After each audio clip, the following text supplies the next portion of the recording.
देखिए latest episodes बिल्कुल ad free.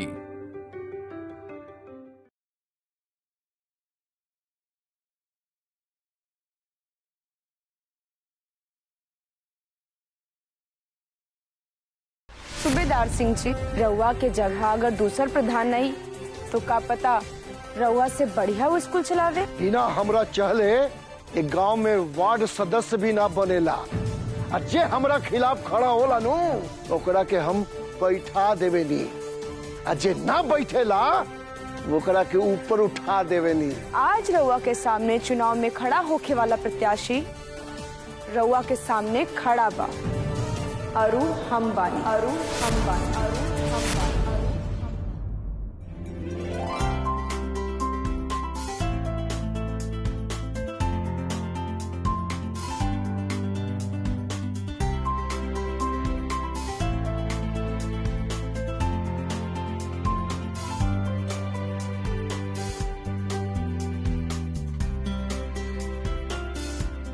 आरती जी, सच कही हम खुद ही एक काला बाजारी से थक चुकल बानी,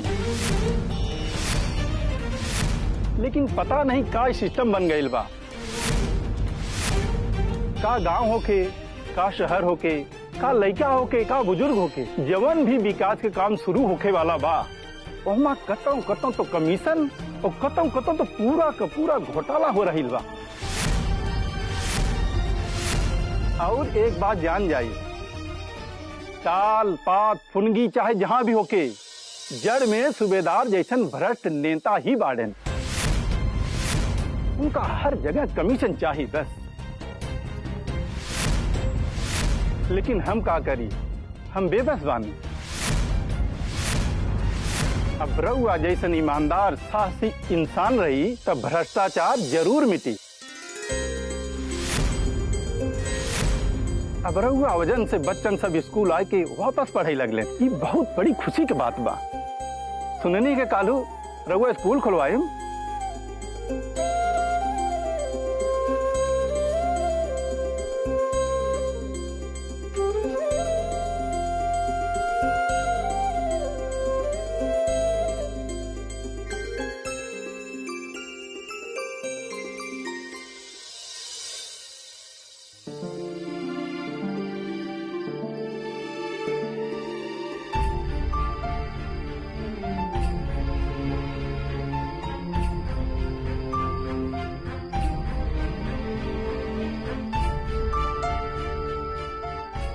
के पापा का भइल, रउआ इतने परेशान काहे लग रहल बानी?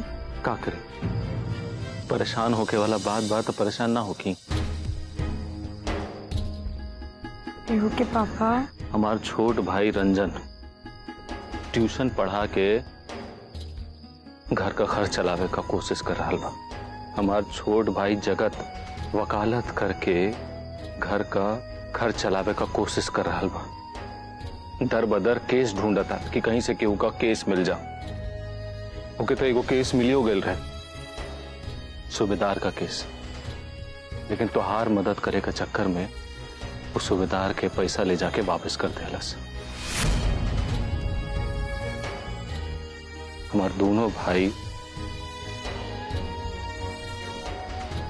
घर का खर्च चलावे खातिर दिन रात एक कैले बड़न सब, और हम उनका बोड़ भाई होके कुछ नहीं कर पाओ। कहीं भी जातनी, कोनो भी काम ढूंढे को कोशिश करतनी, क्यों कामे नहीं खेदे। ऐसा लाग रहा बा कि न हम घर लायक बानी और न बाहर लायक बानी। हाकिम तिवारी का डर इतना इतना अंदर तक बैठल बना लोगन के कि हमरा के क्यों कामे नहीं खेदे। क्या करी हम? अरे घर चलावे खातिर क्यों का जान ले ली। ऐसे निठल्ला बन के बैठल हमरा के एकदम अच्छा नहीं लागत। पीहू के पापा, रउआ इससे खाए सोच रहल बानी कि रउआ के अंदर कोनो काबिलियतें नहीं की। अरे बाबूजी के सब काम धाम बिजनेस रउआ ही तो संभालत रहनी हनु। और कहल जाला नु कि लाभ हानि, चस अपचस, जीवन मरण सब कुछ ईश्वर के हाथ में होला। ऐसा समय में रउआ के धैर्य से काम लेने के चाहिए। और अगर कुछ बुरा हो रहा बा तो इनमें खुद का कोशिश से या ईश्वर की कोशिश से कहाँ मिली। धैर्य से काम ली पीहू के पापा। जब आदमी अपना आप के मझधार में पावेला ना तो वो खाली मझधार से निकले खातिर हाथ पैर चलावेला और कुछ ना कर सकेला। तू ही बताओ हम का करी। रउआ यही समय में हमरा खातिर बहुत बड़ काम कर सकता नहीं। बोली रउआ करब ना हमरे खातिर। कैसन बड़ काम? पीहू के पापा मिड डे मील के खाना के देख रेख से हमार कुछ कमाई हो जाए और ट्यूशन पढ़ेला के वजह से बबुआ जी की भी कुछ कमाई हो जाए। ओकरा वजह से हमनी के घर खर्च तो चला ले, लेकिन हाकिम निवास वापस ना ला पाई। और पीहू के पापा हम आज भी बड़की अम्मा जी और अम्मा जी के आंख में यही सपना देख रहल बानी कि कब वो वापस तिवारी निवास में जाइए। और ये कम खाली बस रउआ ही कर सकत बानी। रउआ हमरा से वादा करी कि रउआ तिवारी निवास वापस दिलवाई। बोली पीहू के पापा रउआ करब नु। हम तोहरा से वादा करत बानी कि हम तोहरा के तिवारी निवास का चाबी लिया के दे।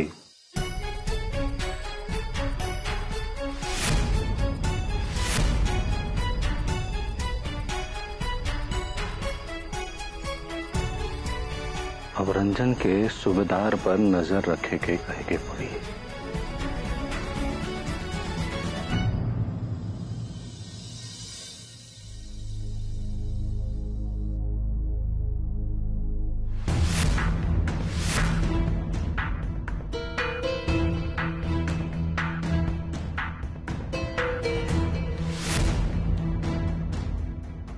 इस स्कूल में भी ताला काहे लगल बा?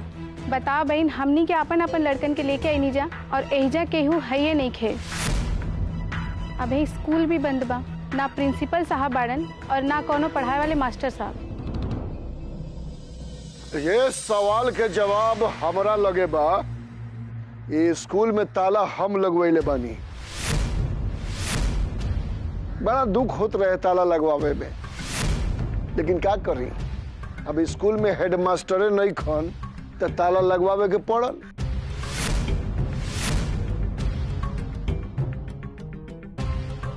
जाने लू कि बिन मालिक के फुलवारी अब बिना हेडमास्टर के स्कूल के रखवाली के करी।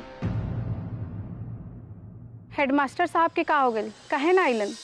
अरे उनका बारे में बहुत शिकायत आवत रहे हमरा भेड़ी, तो हम मास्टर साहब के शिकायत जाके कह देनी डायरेक्ट डीएम मैडम के।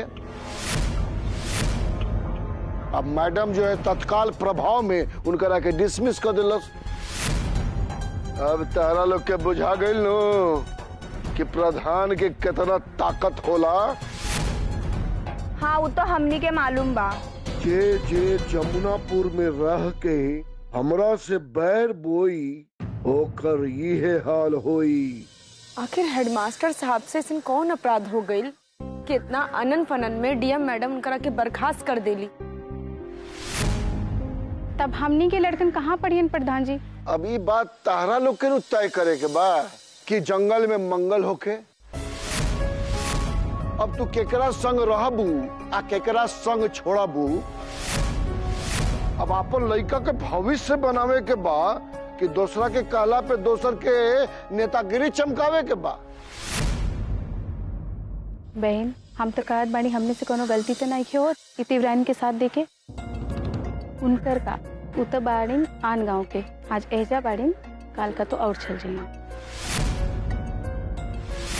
जब खुटा के कर पगार सरक गई फिर कौना कौना खोटा जाए के मुंह मारे पड़ी, एकर कौनो ठिकाना बा? कहल जाला कि अपन खूटा से घास पाती दूसरा खूटा के खड़ी चौकर से बढ़िया होला। हाँ हमनी के सूबेदार सिंह से बैर मोल लिहल महंगा पड़ सकत बा। चल आए जैसे चल जाए। अरे रुकी रहुआ, सब कहाँ जात बानी? सुनी हमार बात।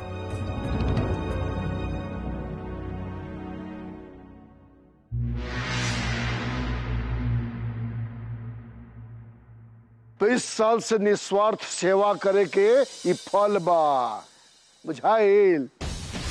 4 दिन से आके जमल मलाई पे हाथ कैसे फेर सकलू? ना फेर सकलू। हम तो यह कहब कि जमुनापुर में आके पनाह ले ले बारू तो तालाब में पोसल मछली लेखा रह, दाना पानी मिलत रही। काहे कि जान लेनू मछली के ढेर उछालला से मछली जल्दी नजर में आ जाली सो। ऐसे कम बोला और ज्यादा समझा।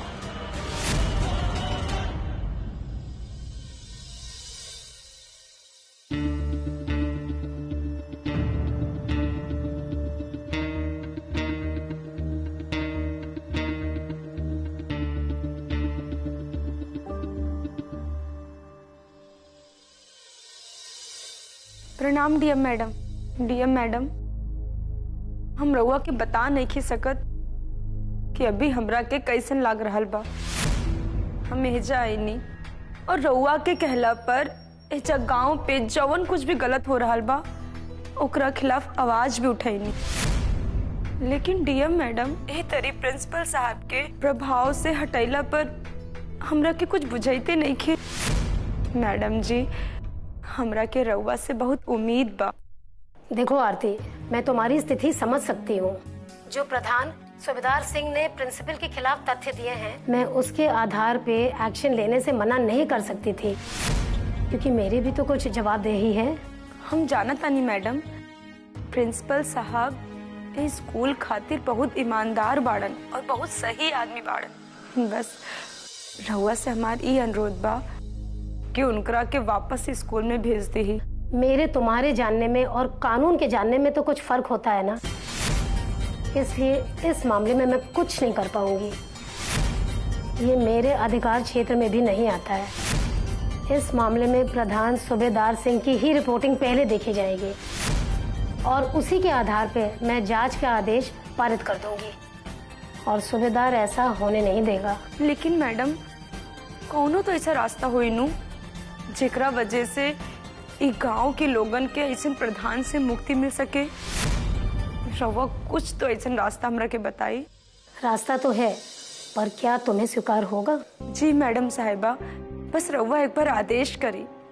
ई गांव के लोगन खातिर, उनके उज्जवल भविष्य के खातिर हमरा से जवन कुछ भी बन पड़ी नू, हम वो सब करी। बस रवा हमरा के रास्ता बता दी। तो ठीक है, तुम प्रधान बनो जमुनापुर की। मगर मैडम जी, ये कैसे हो सकत बा? ये तो मुश्किल बा। कोई मुश्किल नहीं है। अगर तुम चाहो तो गांव की औरतों से बात करो। अगर गांव के आधा से अधिक आदमी और आधा से अधिक वार्ड सदस्य सूबेदार सिंह के खिलाफ गांव के विकास सही ढंग से नहीं करने के लिए आवेदन लिखकर उस पर सभी लोग दस्तखत करें और उसे जिला पंचायती राज के कार्यालय में जमा करवाएं। इसके बाद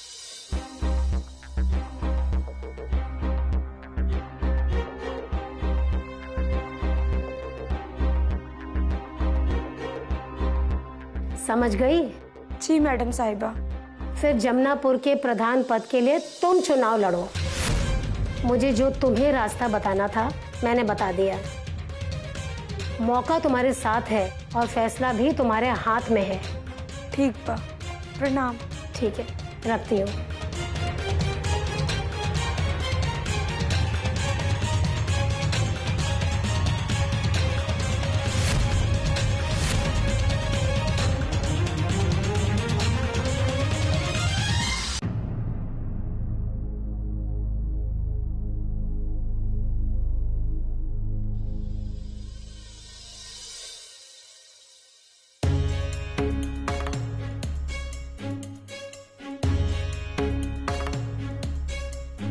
हे देवी मैया, आज रवा फिर हमरा के दुराहा पे लाके खड़ा कर देनी है। एक तरफ हमारा दिल कुछ कहत बा और दिमाग कुछ आओ। एक तरफ हमार परिवार के इतना मुसीबत के सामना करे के पड़त बा और दूसर तरफ गांव के भोला भाला लोग जिनकर अपने ताकत के बारे में पता ही नहीं थे, जिनकरा के ई लग रहा बा कि अगर हम उनकर साथ खड़ा रहा तो उनकरा की कोनो परेशानी ना हुई। और डीएम मैडम वहाँ के हमरे ऊपर भरोसा करके यहाँ के लोगन के साथ देवे खातिर भेजले बानी। हे देवी मैया, हमरे खातिर तो आगे पहाड़ तब पीछे खाए वाला हाल हो गइल बा। अब रउवे बताई हमरा के ऐसन हाल में का करे के चाहिए, बताई देवी मैया।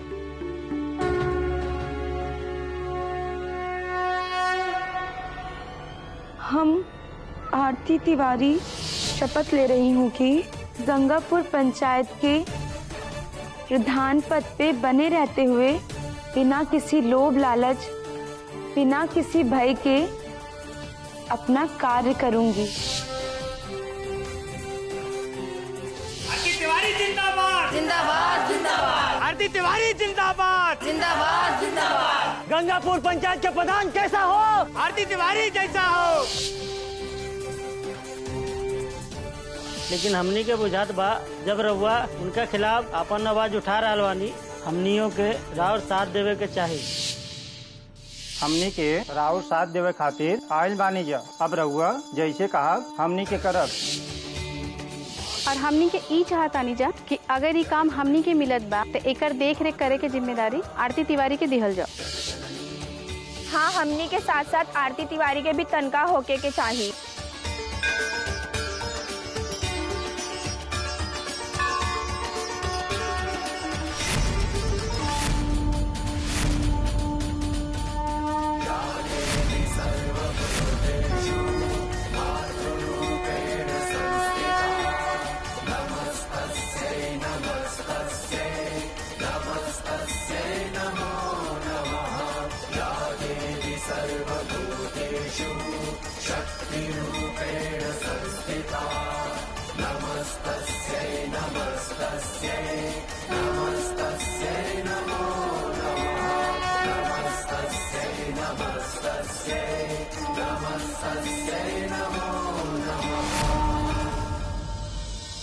अरे एक बेर कह देनी कि स्कूल ना खुली तब मानत काहे नहीं खुल। अब तोहार लड़का पढ़े चाहे गड़ही में मछरी मारे, ऐसे सरकार के का लेवे देवे के बा? तोहार लड़का बा, तू समझा।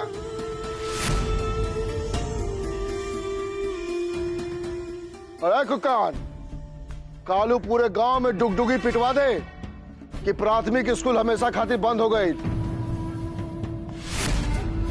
अब जेकरा लड़का के अपना पढ़ावे के शौक हो के तो सरस्वतीपुर के स्कूल में भेजस लोग।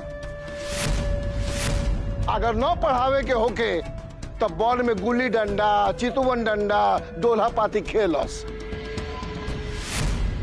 स्कूल तो खुली सूबेदार सिंह जी, सूबेदार सिंह जी, सूबेदार सिंह जी।